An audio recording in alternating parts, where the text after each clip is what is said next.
Pemirsa, kita sampai di ujung acara kita. Anda akan tertipu kalau terlalu percaya, tapi Anda akan tersiksa seumur hidup bila Anda sulit percaya. Kata Frank Kern, kolumnis Amerika. Sekarang Ibu Ratna Sarumpait.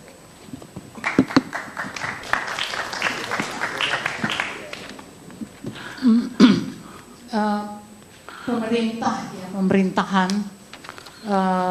pusat maupun daerah, tugasnya itu sebenarnya ujung dari target pemerintah itu sebenarnya adalah membangun manusia seutuhnya. Itu sebab tadi yang dipersoalkan masalah pendekatan, komunikasi, bahasa itu menjadi penting karena dan itu betul yang salah memang di Ahok. Ahok tidak terlihat menuju pembangunan manusia seutuhnya. Kalau saya boleh mengatakan karena saya ini memang hobinya meneliti, walaupun penelitian saya mungkin perlu diperdebatkan juga, saya hampir melihat kasat mata itu kalau Ahok dibilang hebat, memang dia hebat memegang janjinya, tapi tidak janji yang tadi karena mungkin dia tidak pernah berjanji pada rakyat. Ya, janjinya adalah pada investor.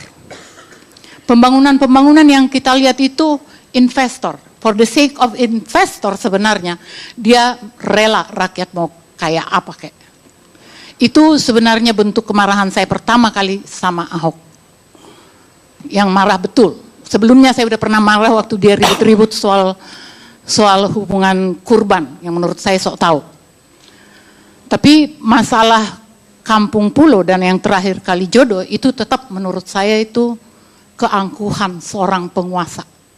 Angkuh. Dan selalu membawa-bawa nama negara.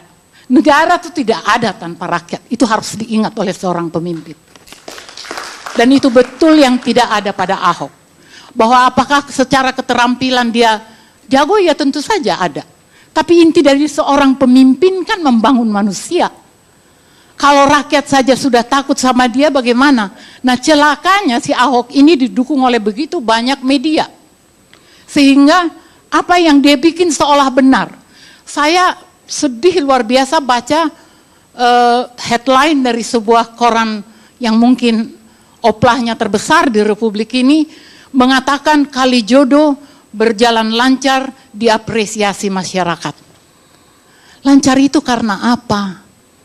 Orang di tol aja melewati Kalijodo dengan rentetan truk-truk tentara aparat di situ terhenyak. Rakyat itu nggak berkutik karena mereka intimidated, terintimidasi. Jadi jangan terlalu gampang media membuat kesimpulan. Dan itu saya pertanyakan masyarakat yang mana yang memuji.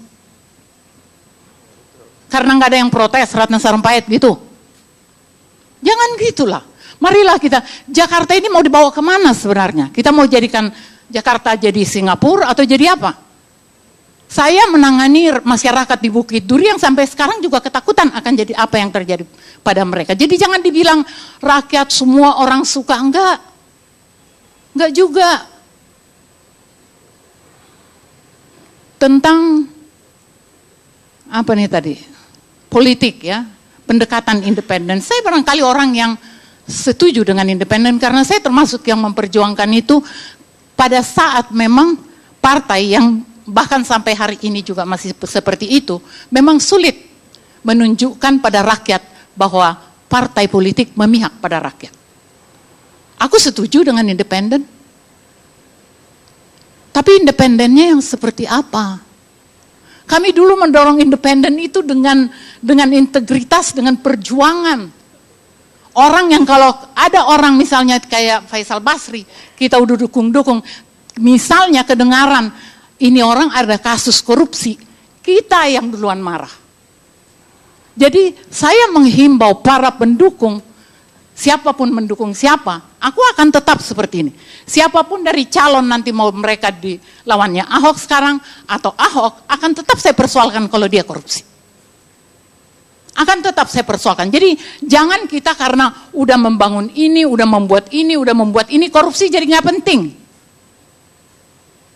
Berbulan-bulan loh berita mengenai sumber waras, barangkali hampir setahun ini dibicarakan. Saya ingin memastikan kita tidak memilih seorang calon yang diduga korupsi.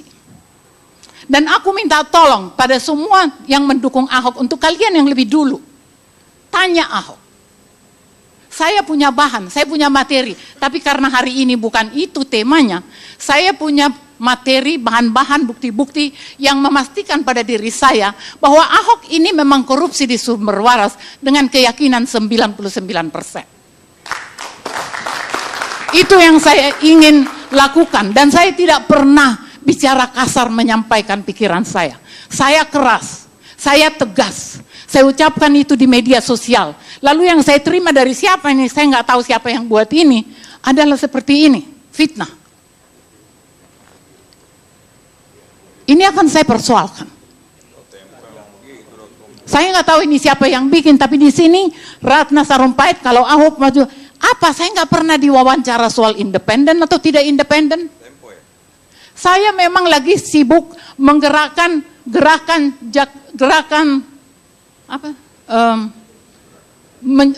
selamatkan Jakarta. Selamatkan Jakarta dari koruptor paling enggak. Memang itu sedang kita bangun. Nah, gara-gara itu barangkali ada yang nguring-nguringan dengan sepak terjang saya, lalu muncullah ini. Nggak tahu saya. Yang saya mau katakan, kita ini mau mencari gubernur untuk memimpin kita sampai 5 tahun ke depan. Please, mari kita berbaik hati. Berbaik hati pada kota ini, ibu kota republik ini. Supaya kita dapat yang terbaik. Yang terbaik itu belum tentu juga akan memuaskan kita kelak. Tapi paling tidak dia jangan membohongi orang. Kalau Ahok memang tidak ada korupsinya, kenapa dia nggak datang ke KPK? Kenapa dia bilang mau dilawan semua orang kalau dia ditersangkakan? Kenapa? Ini menurut saya bahaya. Dan yang paling membuat bahaya ada Nasdem, sebuah partai besar. Kok bisanya nggak memeriksa orang yang mau dicalonkan? Loh, ini barangkali di aturan partai nggak ada urusan seperti itu. Tapi buat aku sebagai rakyat, biar dia bicara dulu. Acara kita ini mencari kandidat di KI. Lalu kalau caci maki, kita berdosa Enggak, semua. enggak. Saya pulang. Ya, biar dia bicara dulu. Pulang aja Pak. ya udah. Saya nggak, justru karena kita lagi mencari kandidat, Pak. Kandidat yang bersih, saya memang mau seperti itu. Dan kalau sikap saya ini membuat orang membuli saya habis-habisan, silahkan, sebab saya nggak akan mundur dengan sikap Ya. saya. Nasdem boleh ketika disebut boleh diklarifikasi, tapi dia selesaikan dia mau apa. Nggak, maksud saya Tinggal kan 1 menit Anda kok. itu partai yang paling nggak selama ini selalu mengatakan menolak korupsi gitu loh. Nah, ini Anda nggak mungkin nggak mendengar desas-desus mengenai sumber waras. Itu ada di media kok. Kok bisa-bisanya gitu tidak kritis? Apa enggak ini kita tanya dulu, klarifikasi sama Ahok, sama KPK, sama BPK gitu. Ayo dong. Ini orang dilindungi oleh kekuasaan yang saya nggak tahu dan entah dari mana, membuat dia terus bisa lari dari KPK. Itu persoalan buat saya. Silakan. ya, saya rasa penting menjadi klarifikasi begini, bahwa tadi di awal kita sudah sampaikan bahwa proses di internal kami di dalam memutuskan calon itu bukan sesederhana itu kemudian dianggap terburu-buru. Semua kita cek. Dan sampai terakhir juga bahwa ya kita sama-sama dengarlah bahwa proses hukum itu berjalan dan kita taat dan patuh pada hukum. Apabila memang terjadi hal yang luar biasa yang di luar sepengetahuan kita, tentu kita juga akan mengambil sikap. Namun baru-baru kemarin pun salah satu komisioner KPK mengatakan tidak cukup. Lantas apa yang mau kita perdebatkan tentang hal itu gitu. Jadi ini juga harus jangan mengambil hanya sebelah-sebelah saja gitu loh. Saya rasa itu. Pak Bestari sebentar, ini sama-sama DPRD nih. Enggak, tapi dia cuma mengklarifikasi Sama yang Pak, dia sama. omongin. Enggak, saya pengen Basaria Panjaitan saya mau katakan, itu tidak valid dia ngomong. Karena kami datang 30 orang, sebelumnya dia katakan ini dalam masih penyelidikan. Toh bagaimana mungkin hasil audit investigasi barangkali itu belum dilakukan penyidikan, belum dilakukan penyelidikan. Terus Ya, tapi bukan berarti kemudian Nggak, hak-hak gini. masyarakat Sudahlah. kemudian menjadi terkangkangi ketika ada hal yang dalam proses gitu loh. ini tidak mendikotomikan Kok, saya hak itu kan bersalah, ini ada proses hukum, Saya kan Pak. nggak minta rakyat untuk tidak percaya. Maksud saya para pendukungnya kayak sahabat ya atau teman, kalian kan anak muda, kalian harus jauh lebih kritis. Kalian bisa bicara sama Pak Ahok. Ini bagaimana? Dorong dia untuk menghadapi KPK. Ya, Saya rasa kita percaya Bayar didorong. kepada aparat hukum kita. Jadi biarkanlah aparat hukum Aparat itu hukum yang mana? yang ada di Indonesia inilah. Kalau itu juga kita nggak bisa percaya kita gimana? tahu juga kan aparat hukum bisa main gimana sih?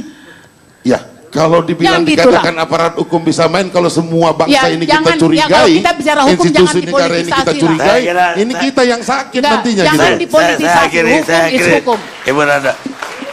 Baik. Terima kasih. Saya mungkin Iya. akan mendinginkan suasananya. Artinya kita dari debat yang cukup kritis memang wajar untuk mengkritisi. Tapi bagaimana sebetulnya dalam konteks ini kita bisa mencari cara yang lebih cerdas untuk mencuri hati warga Jakarta. Jadi yang paling pertama yang harus kita akui, mengapa misalnya Pak Ahok misalnya naik dalam konteks misalnya polling dan sebagainya atau kandidat. Ini ada yang menarik. Pertama satu begini, saya tidak mengatakan kepada pollingnya, tapi ada tren terbaru. Pertama satu, bahwa warga Jakarta ini masuk kategori hipermodernis. Masyarakat yang hipermodernis itu biasanya punya sikap hari ini ada masalah, hari ini diselesaikan. Yang kedua, mereka sangat menyukai hal-hal yang bersifat virtual dan bersifat pada konteks pencitraan. Dalam hal inilah sebetulnya perang media sosial menjadi hal sangat penting dalam konteks pertarungan pilkada ke depan. Jadi dalam hal ini kecerdasan kita misalnya dalam bentuk membangun citra yang paling positif bagi kandidat itu hal-hal yang sangat penting. Nah, yang kedua yang juga sangat menarik, kedua boleh, ketiga boleh. Yang ketiga mungkin di sini kita tetap sama dengan Ibu tadi katakan bahwa calon kandidat yang punya track record bersih itu merupakan kandidat yang memang tetap menjadi favorit bagi warga. Jadi warga Jakarta ini sebetulnya sangat suka pada nilai-nilai anti korupsinya karena memang juga mereka capek selama ini. Hal yang keempat, yang menarik juga adalah dibutuhkan kandidat yang mampu bekerja cepat. Nah ini terlihat sekali apa yang dengan dilakukan, mohon maaf ya saya membandingkan, bagaimana Pak Ahok menggunakan BUMD sebagai cara mereka untuk mempercepat kerja ketika kerja SKPD lambat. Nah yang lain yang dilakukan adalah misalnya bagaimana caranya itu mendorong upaya penanganan banjir dan penanganan sampah misalnya sekarang tidak diproyekkan tapi dengan cara misalnya swakelola, mesin, organisasi, dan sebagainya. Jadi kita memang harus lebih cerdas dari beliau untuk membuat program yang lebih cepat lagi. Jadi warga itu sangat senang ketika ada tindakan-tindakan taktis lapangan yang bisa diselesaikan. Nah, hal lain yang juga yang menarik adalah perubahan terkait dengan kultur kinerja birokrasi. Kekuatan yang dilakukan oleh beliau itu misalnya satu, pada kekuatan struktur, yaitu bagaimana membuat kinerja lebih baik dengan adanya TKD. Tunjangan kinerja daerah. Bang Karni kan kalau kita orang Padang mengatakan PT menjadi kekuatan. No PT, no activity, no PT, no motivasi, no PT, no persuasi, no PT lama-lama mati. Artinya kekuatan uang itu menjadi sesuatu insentif. Jadi siapa yang bekerja benar akan dipromosikan, mereka-mereka yang tidak bekerja benar di drop, dikeluarkan atau istilahnya didiklatkan. Jadi birokrasi pun berubah. Kita harus lebih cerdas membangun birokrasi yang lebih efisien. Saya setuju tadi membangun sistemnya. Artinya kalau bisa dihilangkanlah pertemuan-pertemuan yang bersifat tatap muka. Jadi orang Jakarta butuh smart city. Jadi bagaimana kota yang maju yaitu smart city. Karena orang Jakarta juga dianggap sudah sangat cerdas. Nah kemudian yang ketiga, yang hal lain yang perlu kita cerdasin adalah kita harus mencari anggaran yang memang betul-betul quick yielding dalam konteks untuk mengatasi persoalan masalah transportasi. Misalnya contoh satu ya, bagaimana misalnya penambahan armada. Sekarang ini memang dilakukan upaya untuk meningkatkan kualitas layanan, misalnya Kopaja yang ditingkatkan. Bisa nggak ke depan ini misalnya kebutuhan untuk mengatasi kemacetan itu dengan program-program terintegrasinya transportasi. Jadi saya melihat ini hal yang menarik lagi adalah bagaimana sikap masyarakat itu sangat suka kepada pemimpin yang punya kemampuan sikap lugas. Artinya suatu masalah, hari ini masalahnya bisa diselesaikan dengan tanpa waktu yang terlalu berlama-lama, dan kalau bisa memang menghindarkan bentuk-bentuk kekerasan. Jadi hal yang perlu kita sikapi ke depan adalah kita harus lebih cerdas dari incumbent yang ada. Itu menjadi PR terbesar. Jadi kekuatan yang menarik ke depan ini menurut saya adalah satu hal. Perang media adalah hal kunci untuk menarik simpati warga-warga kita. Demikian. Baik. Sedikit setengah menit. Saya nyambung soal soal media. Karena ini penting sekali. Peran media sangat besar. Barusan saya tadi ngomong soal sosial media, soal sosmed, ya. Saya barusan dibully habis, ya, di Twitter. Tapi untuk supaya clear, kita clearkan aja, ya. Jadi saya tadi nyebut soal Jasmed, Jokowi Ahok Social Media Volunteer. Ketua Jasmed barusan WA saya, Mbak Kartika Jumadi. Mas, itu tampilkan dong siapa Jasmednya. Ini orangnya. Ya. Jadi artinya dia ada namanya Vanya Vanilla. Kalau memang ini palsu, tuntutlah orang ini, Vanya Vanilla ini. Saya mengambil dari situs berita. Jadi Pak Karni yang ingin saya katakan, saya tidak beropini, ada beritanya. Kalau memang itu berita abal-abal, lah ya sekarang serahkan saja masyarakat, silahkan percaya medianya. Jadi ini bukti cepat sekali reaksi masyarakat, sosial media sudah bisa membuktikan. Baik. Pak Margarito. Baik, terima kasih Bang Karni. Assalamualaikum warahmatullahi wabarakatuh. Selamat malam dan salam sejahtera buat kita semua. Begini, kita itu bikin negara karena kita ingin orang tidak dalam status sebagai budak. Kita ingin orang itu betul-betul sebagai orang sebagaimana diciptakan Tuhan. Allah Subhanahu wa taala yang Dia memuliakan kita sedari awal. Itulah yang mengakibatkan negara itu ada. Dalam kerangka itu satu. Yang kedua, dalam kerangka itu